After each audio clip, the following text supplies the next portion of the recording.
Alright, this is video number 2 for no contact and my experience with it. Now, what I will ask is that if you're going to comment below, please be kind to those that are here.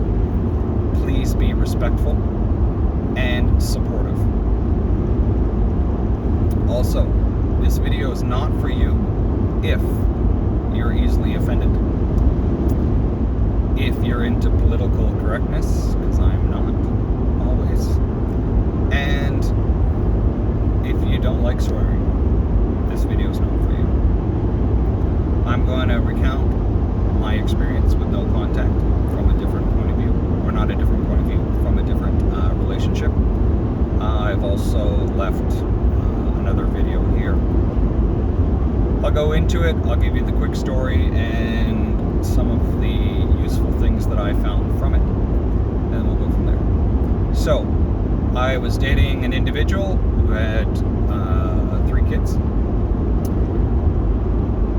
We were together for almost 2 years.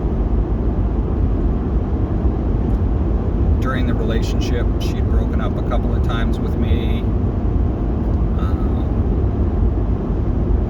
And then at the end, when I was completely into the relationship, she basically the next day, in my head, I was like, you know what, I could really see us doing this. The next day, she was completely out. We kind of went bad because I had built up in my head this dream, I guess you could call it, of where I could see this going. And all of these things was such a, like, I could see us being this power couple, having this family together, because I have a daughter myself, and merging families and all of these other things. And I had this dream in my head built, and when she told me, it was devastating. It had taken pretty much everything that I'd seen potential in, and it smashed it. The coolest thing was that it wasn't like people go, oh, you pick up the broken pieces. There were no pieces left. It was done. Like, it just shattered everything in my head. There was nothing left. We talked on and off for probably the next week. I didn't handle it very well. I was actually really, really hurt over it. And I didn't even see it coming. Truthfully, I did not see it coming. Maybe I ignored the signs. It slammed me pretty good. So, no contact it is. So I started digging around on the internet and looking at the different coaches online, Coach Corey, Coach Lee. There was a couple other coaches that I'd seen, Apollonia Puente, I believe it is, or Apollonia Puente. And I was just chewing this stuff up, like, okay, how do I get rid of this pain? And I just kept trying to move forward like a ghost. I didn't know what to do. It was affecting my daughter. We would talk about things, and I was like, okay, that's it. I started going to therapy. Thought, okay, how do I deal with this? Like, what am I doing wrong here? And so I was like, okay, well, that was super just awesome. Therapist was like, you know what, you're doing all the right things. You know so much about this. Don't even bother coming back.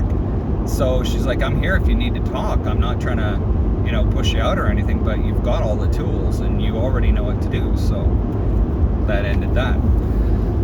So I started doing things on my own.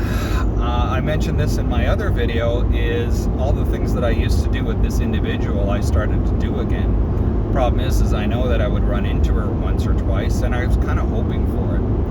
And so what I started doing was I would go walking, and this was just before COVID started, I would say. And so I started walking around one of the lakes. I would spend maybe an hour walking, and believe it or not, doing affirmations. And I kept doing this and trying to get my head out of things. I would go dancing again, and just to be able to enjoy that and sort of take away the worry that, the anxiety of running into this individual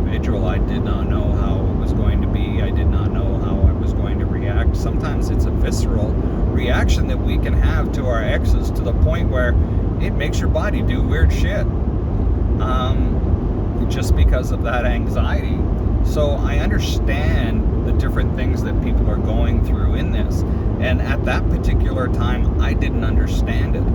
I could not figure out why she left. I couldn't figure out what it was within me that caused the problem. And basically the gist that I got out of it was, you just can't spend as much time with me as I would like. The more time I spent with her, the more time she demanded.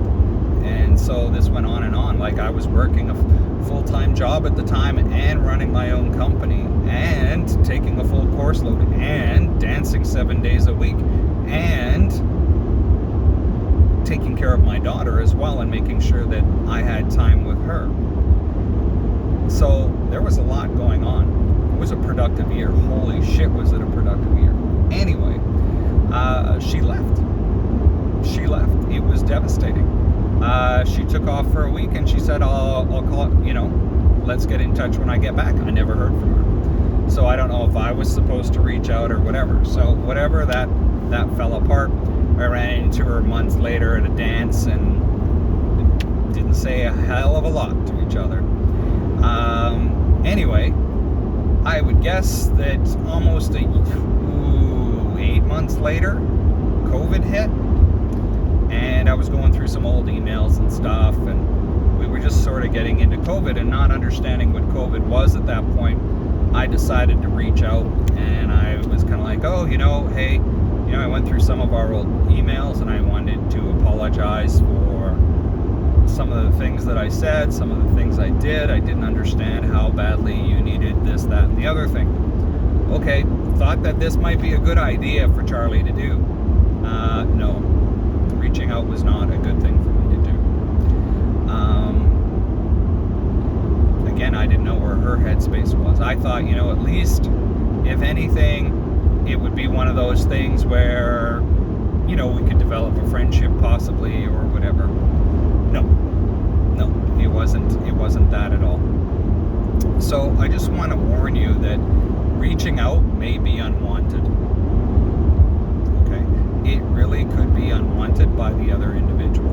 They want their space, they left. You know what? They know where the fuck you are. If they want to come back, they know where the fuck you are. They know your telephone number. They know your texts. They know Facebook, all your other social media. They know how to get a hold of you. So if they want you back, great. The thing is don't be waiting. Don't be waiting. Because for fuck, they are not waiting for you. I know within short order of this particular one, she had orbiters already around. She was already going out with other guys dancing and for lunch and different shit like that. It was... now that I look back on it, at that point in time, I really didn't care. I thought, okay, fine, whatever, you need your space. But no, it was bullshit. And I should have looked at it, see it coming. It was really, really interesting to go through. It was difficult to go through. Again, I think the difficult part is all the stuff that you build up in your head about the way things are going to shake out and the life that you're going to have together, and it breaks apart and shatters. Now what do? Well, it's a clean slate. Start over. Start with something different. Why go back to something that's got the same problems that are going to come up again? It's easy to go back to same problems because you know what to expect. But what happens if you met somebody else that didn't have those problems and was more of a complement to your life than anything else? So listen to the other video that I posted. I will post the link in the bottom here because it has some more on sort of the different emotional and chemical cocktails that you'll be going through. But those are my two experiences that I'm going to post up anyway, with no contact. The coaches are right, but your situation's different. Okay, if your situation's different, call the coach, book a coaching session, excuse me, and find out, is it really different than everybody else's? It could be, given that we all come from different backgrounds and stuff. But if there's one word of warning that I could give you, stay on the side of the road. Okay. Didn't want to hit that deer. But yeah, if you need the coaching session, get the coaching session. Do it. You know, there are people that specialize in this type of stuff, and there's so much that's on YouTube about it that it's unreal. I would advise you to watch the other video, because I do give other pointers that I did not want to actually refer to again in this video, because I've already talked about it. Again, if you guys are going to leave comments, and I may not even allow comments, but if you're going to leave comments, please be supportive of those that are here. We're all on our own paths, looking for support and direction. It's not easy. For some of us, it's not easy when it's your first time, and depending how invested you were with and everything that went on in the relationship and how it shook out. The one thing that I will advise against is don't harm yourself for attention. You may get 1 or 2 seconds of attention. Please do not do that. Seek medical advice. There are hotlines for that. Yeah, that's what I can say. I'm not diagnosing anybody here. I'm not doing any of that type of stuff. Your life, your choices. I'm just here to give you a little bit of background on what happened with me. And yeah, these are real life examples. They're not made up. So I wish you guys the best of luck. Stay safe. Stay strong.